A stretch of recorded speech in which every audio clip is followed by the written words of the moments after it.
And we are back now with Live from the Heartland with our second, not first, but second filmmaker of the morning. We have Mr. Kyle Henry, and we just listened to Lynn Jordan playing If I Can't Sell It. And the reason we're listening to Lynn Jordan, of course, tomorrow is our third annual wonderful Mardi Gras Sunday benefit concert at the Heartland Bar at 7006 North Glenwood. Be there or be square from 3 p.m. on. God knows how much we will rock that place tomorrow. I know we will, though. And bring your feathers, bring your beads, because, you know, family friendly. Lent starts Wednesday. All right, Kyle Henry, welcome to Live from the Heartland. Thanks for having me on. Thank you. Glad you made it. Once again, Michael James watched your film cover to cover yesterday. Well, I watched some last night and some early this morning. Okay. And then I spilled coffee all over the floor, so it took a little minute out of my morning, but I enjoyed the film. That's what they call too much information. Well, that's what I do. Sometimes. I know. Sometimes not enough, sometimes too much. Uh-huh. But Kyle, I right away what hit me with the movie was, hey, I know that place. I know that place. And it turns out I think you're shooting out of the window next to the Heartland Cafe in some of those scenes. Oh yeah, I used to live in that your old apartment. house. Yeah, the top floor. Hey, when I walked into that apartment, I was like, I'm going to shoot a film here. You know? No kidding. Yeah, I convinced my partner actually to move there, like because of that very reason. What? Like, Can I ask about what year did you move in there? I moved in there 2014. Okay, so we had already sold the place, but we're, obviously still connected. Oh yeah. Well, I got to share with you, there's a filmmaker from Chicago, Andy Davis, who tells a story about waiting for his dad to come home from the war, because he was living in that very building. And so it must be a filmmaker kind of building. I wonder how many other films came out of that. So much history too. I think it was built in 1880 or something. I mean, it's a really old building and gorgeous. Gorgeous, yeah. Yeah, and it's our couple who sort of seems like they have it all together, living on a castle on the top of a building. Yeah. That was a perfect location for them to live. Well, tell us a little bit about the film. Yeah. Tell us about what you got, because it's great. The visuals are great. Because it's our neighborhood. Yeah, it's our neighborhood. It's got our lake in it. It's got our L in it. It's got various places we know. Soul Cafe. Called Rogers Park. Yeah. Yeah, I mean, it's the only neighborhood I've lived in, and there's something really special about Rogers Park that I feel represents the best of Chicago, which is all the different types of people that come together, that interact, that live together, that have to communicate, and sometimes are in conflict with each other, but they're there together. It's feels to me like one of the least segregated neighborhoods in Chicago. I wanted to tell a film about two couples going through midlife crisis, have a little experience with that. And me and my partner... They seem young for midlife. I'm sorry, you're a little young for midlife, dude. I was reading books from the 70s, and they were saying midlife crisis starts at 35. And I was like, wow, people died a lot earlier then, didn't they? But I was like, okay, I'm past that. My partner, my life partner, and also the writing partner, Carlos Trevino, and I make films about stuff that we know about, or that we want to explore because we're sort of going through it.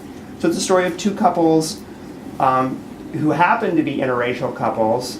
Brother and sister. Yeah, and two of them are related because the two white characters, are brother and sister, are in the thick of it. And I think there's a lot of transition. I call it the second coming of age.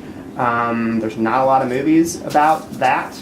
And that reflects my experience, and that often motivates me to wanting to make a film. I find myself tripping over the how we frame this. Yes, they're interracial couples, but is that really what you're talking about with these couples? Well, I'll tell you, this had a very special way of being made, which was we wanted to do a film about midlife crisis. We knew there were two couples, but Carlos and I wanted to use a method where we had race and gender blind casting. Good. And that we didn't have a script, and so we went. Yay! Thank you. We went to a great casting agency here in town, PR Casting, Pascal Rudnick, and I said, I want to see great Chicago actors that represent Rogers Park, that represent the diversity of Rogers Park. I don't know if this will be a gay, straight couple. I don't know like what the dynamics were, and the 4 actors that we cast to sort of workshop ideas that Carlos would eventually write the script from. These were 4 people that I just loved playing with. That Yeah, they were neat. They told great stories. They were open and willing to this, weirdo process that we wanted to use to make the film. Oh, you have weirdo process? Oh yeah, I would call it weird. That's trademarked, by Michael and I. We did weirdo process many That's how they times. ran the restaurant. Yeah, going back to the 70s, weirdo process. Exactly. And yeah, they were in it, and so it just happened to be 2 interracial couples. And then from there, I really trusted the actors to tell me through their own research of creating these characters and their own life experience, things that I needed to put in the film or be made known. It was interesting over the course of making the film that things were going on in Chicago that I felt should be put in the film, at least Yeah, there was in the the background about police and Yeah, Yeah, about what was going on. that's excellent. Because I think those are stressors and those are pressures that people of color, are going through all the time living in the city, and it would be disingenuous to not say that's leave it out. there, Thank you. as part of the dynamics of these relationships. This is so exciting because, for those of us who have lived in Rogers Park forever, a lot of us who are cinema files have thought it's a perfect place to base a film between the visual beauty and the wildness of the lake, etc., as well as the iconoclastic gathering of folks. And God, I love hearing my neighborhood described as the least segregated Well, in Chicago. people are going to dig it when they see it. People who know the neighborhood. I Yeah. mean, it's you got pictures of the murals that are up on Ashland, and you got On pictures Glenwood. of Greenview. On Greenview, the murals up toward the alderman's office. Those are in Oh, okay. there. Yeah, Of right, course, that's there's a right. lot of stuff. There's Loyola. I mean, it seemed very close to home. Somebody's One of having an affair with the Loyola professor. Yeah, and she happens to be working for the alderman, so we got some soap opera drama going on there right in Rogers Park. Sweet. I hear I'm the sure alderman there's some- lets you shoot in his office. He did. It was his staff was incredibly, and He's got they a were good incredibly gracious. They're wonderful. And we took it over, and we had some salacious stuff going on with supposedly, a character working there. They were fine with that. They didn't ask us to censor anything about the script. I'm going to ask another. yeah. I'm going to ask one question of you that I asked of our previous guest. Uh-huh. I'm really happy to see young millennial men of creative means and inclinations deciding not- to make chick He's flicks. too old to be moving. Oh, I'm not millennial. You're so sweet. I'm like Gen X. I'm Okay. You guys. Even Gen X guys. Okay, you guys have to wear tags or something. I can't tell without a scorecard. But anyway, the point being, you guys are making chick flicks. What used to be relegated to, this is what women watch. Stories about Oh, relationships. I'll go on a date with you, okay. Yeah, I'll watch it. But I mean, men loved watching it, was my experience. And, by the way, men were making those films. Okay? And Yes, my favorite filmmakers, are from the 70s, or people like Paul Mazursky, who There made you An go. Unmarried Woman, Yeah. or, Bob Carroll, Ted Nallis, or Strange flick. Strange Flick, love it. Or somebody like John Cassavetes, who Oh. A Woman Under an Influence. Yeah. A Woman Under the Influence is one of my favorite films. These were films made about people that felt like people that I would know, Yeah. and I cast people who are amazing actors, but who look like us. And I must say, they're not like consumable products, which I feel that's what Hollywood does. They make stories with people that look like candy, but they don't look. They don't look love like us. And People that look like candy. and I think we're kind of going back into that zone.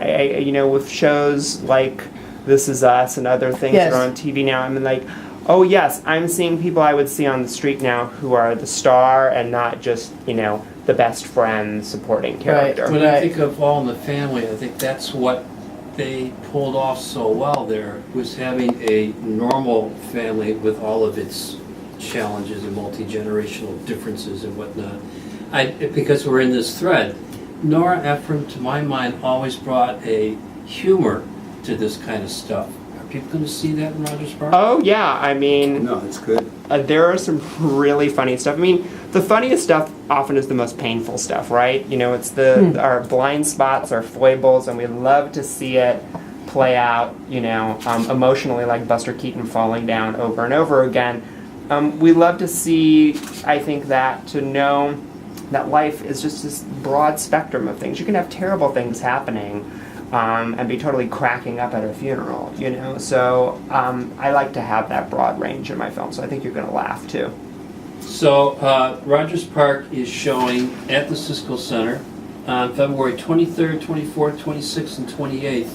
And it actually was previewed earlier this year, if I recall correctly. Sure, and I want to say that it's also playing in Rogers Park at the new 400 Great. on March 1st, and Chicago Filmmakers also on March 6th, and the Beverly Arts Center on March 8th down the south side. So we got lots of opportunities That's for you to see great. in Chicagoland. Good for you. Kyle Henry, I'd like to know where you come from, how you got to where you are. Born in Medina, Ohio. Shockingly lived most of my life in Texas. Never thought I was going to leave Texas. Lived in Austin for 10 years. That'll do it. And then Northwestern University brought me up here to be a professor. Wow. You are much older than you look. Is this your first film? Lots of moisturizer.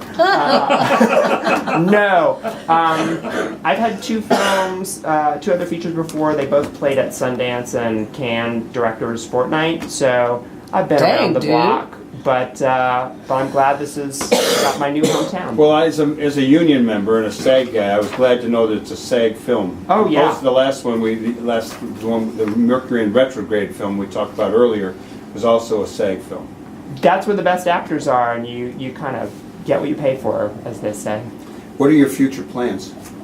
My future plans is we have a couple of other films that I'm working on. One's about elder care, same deal, working with 4 Chicago actors, about an African-American woman from the South Side working for a family on the North Side, sort of told through the perspective of that African-American elder care worker. And I think it's a huge crisis sort of coming up in this country. Yes, it is. About elder care, and I think it's also a place where a lot of issues of race and class intersect, like right there in the home.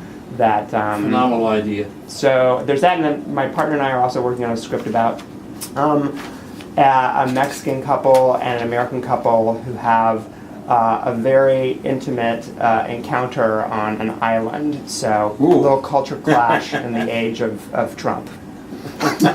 Okay, Kyle, you've got us interested and wondering about that last one, especially. Really, what a treat to have you performing your art around our community, and we're looking forward to a lot of people seeing this week and beyond at the Cisco Center, and also come on out to the 400 Theater on March 1st, right? Thank you so much for having me on. This has Thank been you, a Kyle. real treat. Our total pleasure. Glad to have you here. We're going to just shoot a couple more pieces of information your way that we couldn't do before our previous filmmaker. One is the Local School Council Candidate Summit, which is happening today, 9:30 to 2 p.m. at the National Teachers Academy, 55 West Cermak. We're just letting you know about that because it is the only way we know to maintain community control and input on what's going on in our schools. So check it out, Local School Council Candidate Summit. And also just to let you know that there is in fact a candidate running for Water Reclamation District on a write-in campaign. This is important. One of our Water Reclamation District folks passed away without enough time for any candidate to go out and get signatures. Cam Davis, who is a professional, he was the former Obama Great Lakes Point person. He is running for Metropolitan Water Reclamation District, a place that soon is becoming a bevy of environmental forward-thinking and good activity. So this is an interesting race. Cam Davis. You want to learn how to correctly mark your ballot. We'll do more of talking about that in the days remaining. Let's have a little bit of Cajun music to get us in the mood for this benefit tomorrow. Ooh, yeah. Before we talk with our next guest for some soul funk music as well. We're going to keep you entertained.